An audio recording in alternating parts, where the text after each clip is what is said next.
नमस्कार, India voice के साथ मैं हूं मनोज बेसारिया। सावन के आते ही देश में त्योहारों का तांता लग जाता है। अगले 2-3 महीनों तक एक के बाद एक पर्व आएंगे। गणेश पूजा, नवरात्र, दशहरा और फिर दीपावली से जुड़े कई पर्व, यानी कुल मिलाकर फेस्टिव सीजन। इन्हीं दिनों लोग खरीदारी भी करते हैं। कोई कपड़े जेवर खरीदता है, कोई कार या नया घर लेता है, कोई किसी के लिए उपहार लेता है। यानी कुल मिलाकर सब इस फेस्टिव सीजन का आनंद लेते हैं। लेकिन ये भी सच है कि बिना मिठाई के त्योहार का रंग फीका फीका सा लगता है। रक्षाबंधन नज़दीक है, लेकिन चीनी महंगी हो गई। पिछले एक महीने में चीनी के दाम 40-45 रुपए किलो से बढ़कर 65-70 के पार पहुंच गए। जाहिर है इसका असर मिठाइयों पर पड़ेगा। रक्षाबंधन पर इस बार मुंह तो मीठा होगा, लेकिन जेब हल्की हो जाएगी। दूसरी ओर सब्जियों के दाम बढ़ गए। 20 से 30 रुपए किलो तक बिकने वाली प्याज 60 से 70 रुपए किलो तक जा पहुंची है। इसके अलावा दाल, चावल, सरसों का तेल और दूसरी रसोई की वस्तुएं भी महंगी हो गई हैं। घर की रसोई से लेकर त्योहार मनाना सब लोगों के लिए अब भारी होने वाला है। इधर महंगाई बढ़ते ही सियासत भी गर्मा गई है। विपक्ष ने बढ़ती महंगाई को लेकर मोदी सरकार पर हमला बोला है। कांग्रेस ने सरकार की नीतियों पर सवाल उठाए हैं, जबकि समाजवादी पार्टी और आरजेडी ने भी बढ़ती कीमतों को लेकर सरकार को घेरा है। महंगी होती चीनी और आंसू निकालती प्याज पर देखिए हमारी ये रिपोर्ट।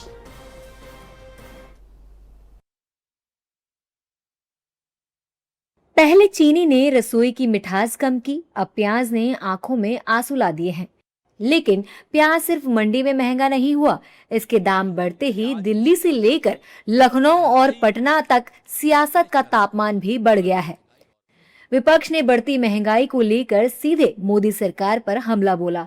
कांग्रेस का आरोप है कि सरकार के पास महंगाई को काबू करने की कोई ठोस नीति नहीं है और वो सिर्फ हिंदू मुस्लिम करना जानती है।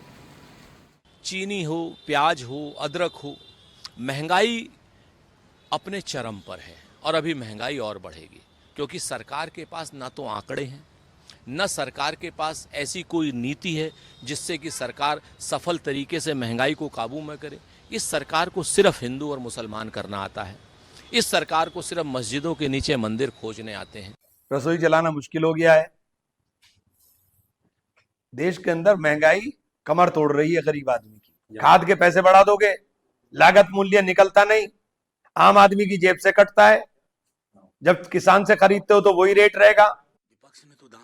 समाजवादी पार्टी और आरजेडी ने भी सरकार पर जिम्मेदारी से भागने का आरोप लगाया। यानी जहां प्याज के दाम बढ़े, उधर विपक्ष के हमले तेज हो गए। भारतीय जनता पार्टी कॉरपोरेट घरानों की सरकार है।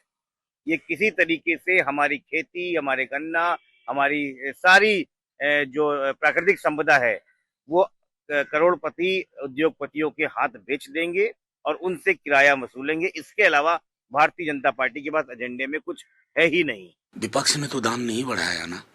हाँ, एक कोई विद्वान कह रहे थे कि बाजार तय करता है। यार मतलब कुछ भी बोल के निकल जाओगे। Who is accountable for it? इस देश में जिम्मेवारी नाम की कोई चीज है कि नहीं? स्कूल नहीं बने, कॉलेज की बिल्डिंग खराब है, नेहरू जी रिस्पॉन्सिबल है। भैया इसके लिए भी कम से कम यही बोल दो कि नेहरू जी के कारण चीनी की कीमतें और प्याज की कीमतें बढ़ रही हैं। विपक्ष का सवाल साफ है, अगर आम आदमी की थाली महंगी हो रही है तो सरकार क्या कर रही है? रसोई का बजट कब सुधरेगा और आखिर महंगाई पर लगाम कब लगेगी? सरकार के सहयोगी दल जेडीयू का तर्क है कि कीमतों में बढ़ोतरी के पीछे कम उत्पादन और त्योहारों के दौरान बड़ी मांग जैसे कारण हैं। त्योहार उसमें एक बड़ा मसला है। दूसरी तरफ चीनी का उत्पादन कम हुआ है, तो इसकी वजह से कुछ कठिनाइयां हैं, लेकिन ये अस्थायी दौर है, समान परिस्थिति में प्याज का है। प्याज कई बार कुछ ऐसा एक छोटी सी समयावधि होती है जिसमें प्याज के मूल्य में बड़ी बढ़ोतरी देखने को मिलता है, लेकिन फिर वो धीरे धीरे सामान्य हो जाता है। चीनी हो, प्याज हो, अदरक यानी एक तरफ विपक्ष कह रहा है कि महंगाई को काबू करने के लिए सरकार की नीतियां फेर है, तो दूसरी तरफ सरकार बोल रही है कि बड़ी कीमतें सिर्फ अस्थायी हैं। तो कुल मिलाकर मंडी में प्याज का भाव चढ़ा और सियासत में बयानबाजी का पारा। अब देखना होगा कि सरकार बढ़ती कीमतों पर कब और कैसे ब्रेक लगाती है, क्योंकि विपक्ष को महंगाई का मुद्दा मिल गया है और आम जनता को महंगी होती रसोई से राहत का इंतजार है।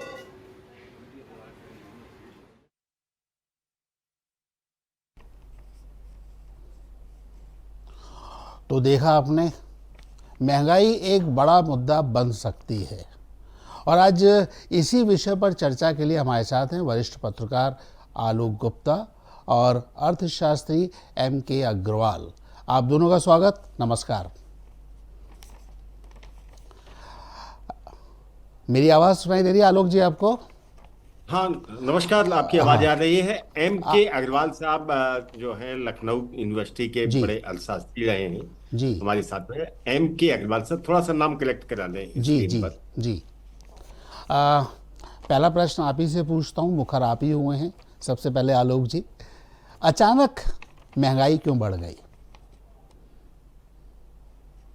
महंगाई तो अभी दो जगहों पर देखने को मिल रही है। एक तो चीनी जो है की मिठास कड़वाहट में बदल गई है, जी। और प्याज का जो बेसिक काम रहता है कि जब काटा जाता है तो लोगों की आंख में आंसू आ जाते हैं, अब काटने से पहले खरीदते समय ही लोगों की आंख में आंसू आ जा रहे हैं। फिलहाल जो जानकारी मिल रही है कि जहां जहां पर प्याज का उत्पादन सबसे ज्यादा होता है महाराष्ट्र में, और वहां पर इस बार बरसात ज्यादा हुई है जिसके कारण फसल चौपट हुई है, और यही वजह है कि प्याज के दाम काफी तेजी के साथ बढ़े हैं। इधर गन्ने के बारे में जो चीनी की में जो कड़वाहट आई है, गन्ने में भी एक प्रकार की जो जानकारी जो साइंटिस्ट है वो बताते हैं कि उसके उत्पादन पर भी इफेक्ट पड़ा है। कुछ बीमारी लगी थी जिसके कारण गन्ने की फसल चौपट हुई है। हालांकि सरकार की तरफ से सारे प्रयास किए जा रहे हैं, चीनी को इंपोर्ट भी किया जा रहा है, और प्याज के लिए जो बफर स्टॉक है केंद्र सरकार का उसको भी खोल दिया गया है। कांदा एक्सप्रेस से प्याज को पहुंचाने की कवायद भी शुरू हो गई है, लेकिन गांव कस्बे जिलों तक पहुंचते हुए इसमें भी वक्त लगेगा।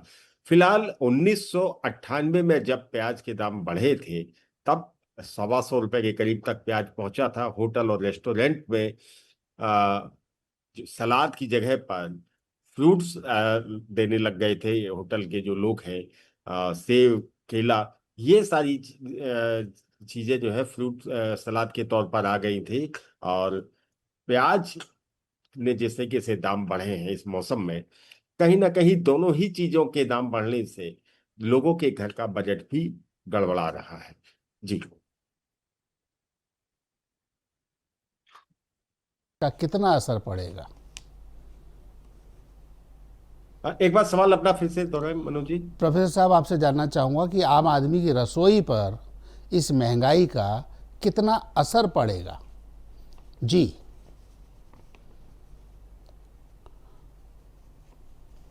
प्रोफेसर अग्रवाल, क्या आप मुझे सुन पा रहे हैं? जी जी जी जी जी। देखिए मनोज जी, जिस प्रकार से दाम बढ़े हैं, और मैं कहूँगा कभी कभी मौका लगता है तो सटोरियों को और इस तरह की चीजों को फायदा उठाने में वो चूकते नहीं हैं।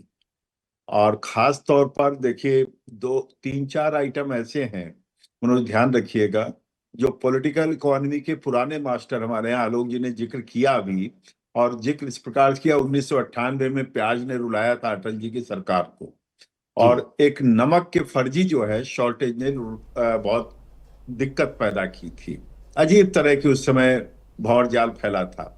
आप अगर देखते हैं चीनी को लेकर के जितना व्यापक क्राइसिस पैदा करने की कोशिश हुई, उतनी क्राइसिस है नहीं।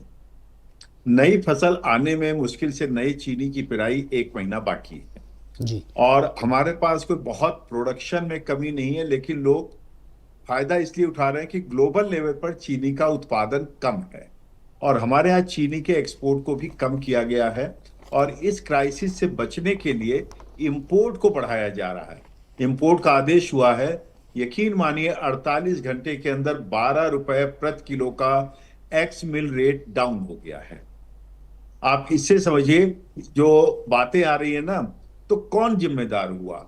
चीनी की कमी जिम्मेदार हुई या आर्टिफिशियल क्राइसिस जिम्मेदार हुआ?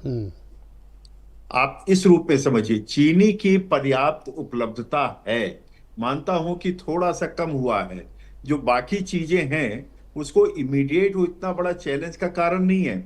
लेकिन मैंने कहा ना, ये 2-3 आइटम हमारे यहाँ ऐसे हैं, ये तो ये टमाटर सस्ता है इस बार, वरना इस मौसम में लोग टमाटर ही खाने लगते हैं। पॉलिटिकल इकोनॉमिस्ट की मैं बात कर रहा हूं, आम पब्लिक की नहीं बात कर रहा हूं। वो तो उसको पता है कि सितंबर अक्टूबर 2 महीना कुछ चीजों के लिए क्राइसिस का होता है, पानी ज्यादा बरसे तो कम बरसे तो। और इसमें होता क्या है, ज्यादा पानी बरसने पर एक होता है ट्रांसपोर्टेशन की भी प्रॉब्लम आती है। जिस प्रकार से इस बार पानी बरसा है, जिस प्रकार से कीड़े लगे हैं, उसको देखते हुए हमारे पास सब चीज की पर्याप्त उपलब्धता है। मैं यही पूछता हूं कि सरकार ने तो नहीं कहा आप दाम कम कर दीजिए, सरकार ने बस इतना ही कहा कि हम इंपोर्ट करने जा रहे हैं। और दूसरा उन्होंने कहा कि हम जमाखोरी नहीं होने देंगे। 2 दिन के अंदर 12 रुपए प्रति किलो का दाम एक्स मिल प्राइस कैसे घट गया? आप सोचिए, ये बड़ी चीज होती है जी। दूसरा, अगर आप देखते हैं चीनी की जहां तक बात आती है, पेराई सीजन 1-1.25 महीना हमारा क्राइसिस नहीं है। पहली चीज मैं बता दूं, उपलब्धता जितना हमारा कंजम्पशन अभी से लेकर नवंबर तक का है, अगर पेराई सीजन भी लेट होता है तो हमारे पास पर्याप्त मात्रा में चीनी उपलब्ध है। प्रोफेसर साहब, एथेनॉल भी क्या एक वजह हो सकती है? 180 लाख पेट्रोल में मिलाया जा रहा है। आ रहा था आपके पास जी, एथेनॉल पर ही आ रहा था जी। एथेनॉल को लेकर के एक भ्रम फैलाया जा रहा है। पहली चीज मैं बता दूं, ये एथेनॉल की समस्या जो पैदा करने की कोशिश की जा रही है जी, ये कहीं ना कहीं फॉरेन ओरिजिन की है जी। वो भारत में एक प्रकार से भ्रम की स्थिति पैदा करना कि भारत तेजी से आगे क्यों बढ़े।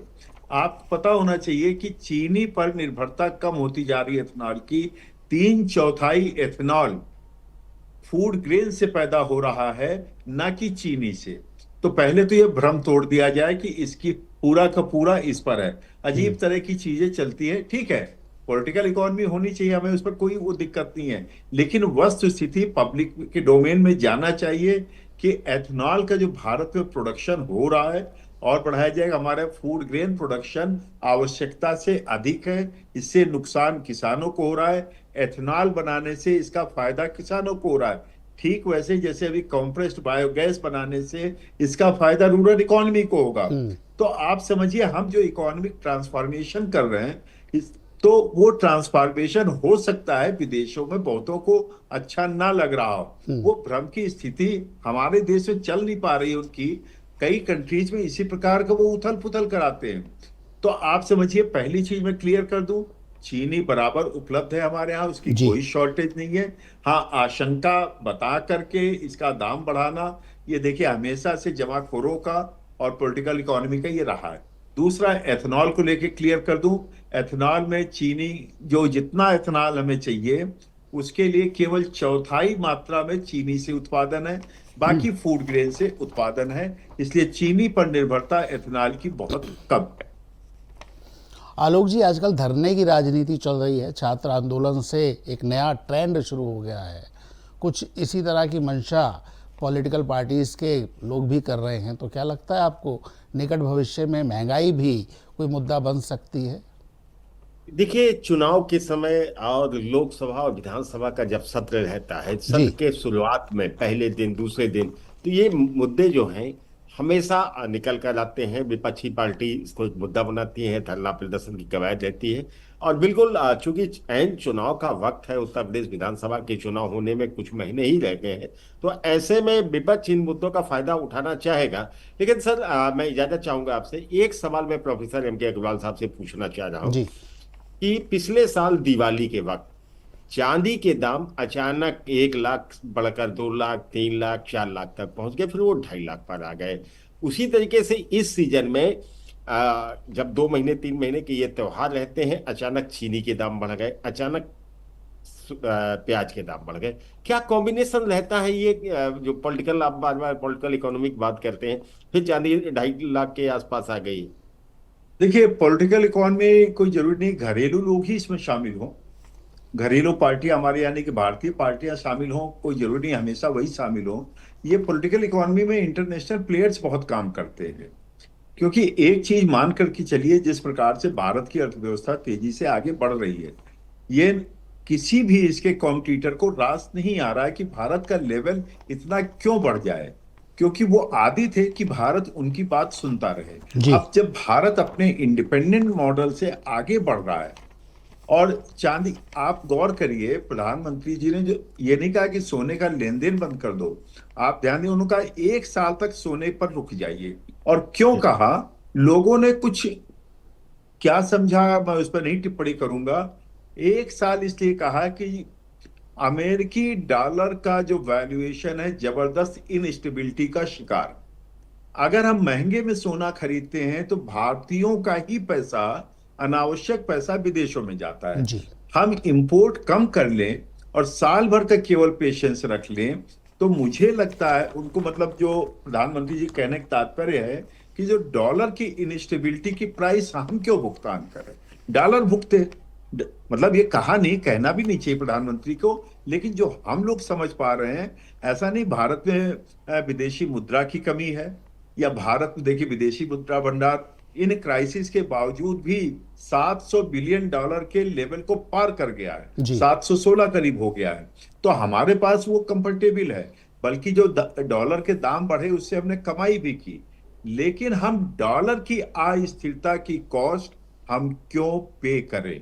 और अमेरिका यही चाहता है कि भारत उसको पेमेंट करे और अमेरिका फायदा। प्रोफेसर साहब, समय की कमी, अंतिम सवाल एक आपसे छोटा सा जवाब चाहूँगा।